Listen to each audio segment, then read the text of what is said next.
High, good morning. আমি সায়ন্তী। সকালে ঘুম থেকে উঠে দেখলাম বাইরের পরিবেশটা খুব সুন্দর লাগছিল। তারপর একটু জল খেয়ে বিছানা গুছাতে শুরু করলাম। ঘরটা খুব এলোমেলোই হয়ে পড়েছিল। সকালে ঘুম থেকে উঠে রুমের এই বাজে অবস্থা দেখতে আমার একটুও ভালো লাগে না, তাই রুমটা ভালো করে গুছিয়ে নিচ্ছিলাম।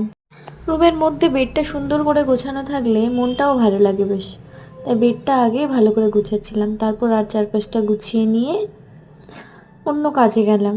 বেসিনে অনেক কটা বাসন ছিল, তাই ওই কটা বাসন আমি ধুতে চলে গেলাম। বাই দা ওয়ে, এটা আমার থার্ড মিনি ব্লগ। কি বলবো ব্লগে বুঝতেই পারি না, প্রথম প্রথম স্টার্ট করেছি তো তাই। ভিডিওটা অন করে ভয়েসের অপশানটা অন করলেই মন থেকে সব কিছুই যেন ভুলে যাই। কি কথা বলবো কিছুই বুঝতে পারি না, সব কিছু ব্ল্যাঙ্ক হয়েছে। যাই হোক, তাও ভেবে ভেবে স্টপ করে করে অনেক কষ্ট করে বলতে লাগে। আজকে সকালটা আমার বেশ ভালোই ছিল, যেহেতু মর্নিং ডিউটি ছিল না। তাই ডিউটি না থাকলে দিনটা আমার ভালোই যায়।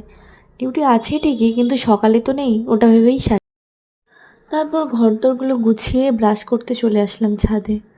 ব্রাশ করে ফ্রেশ হয়ে তারপর আবার রুমে চলে যাই। বাইরের পরিবেশটা দেখতে ছাদ থেকে বেশ সুন্দর লাগছিল। আস্তে আস্তে গরমটা কমতে শুরু করছে, শীতের প্রায় শুরু হতে যাচ্ছে। বেশ ভালো লাগে এই ওয়েদারগুলো। গরমের শেষ আর শীতের শুরু, এই টাইমটাতে বেশ ভালোই লাগে। না গরম না খুব ঠান্ডা। এই ওয়েদারগুলো যদি সব সময় থাকতো কতই না ভালো হতো না। না লাগতো ফ্যান, না লাগতো ঠান্ডা, মানে জাস্ট ওয়াও ওয়াও ওয়াও, আর কিছু বলার নেই। ভিডিওটা তো প্রায় শেষই হতে চললো। শুরুতে কি বলবো যেমন বুঝতে পারি না, শেষেও কি বলবো বুঝতেই পারি না। যাই হোক, টাটা।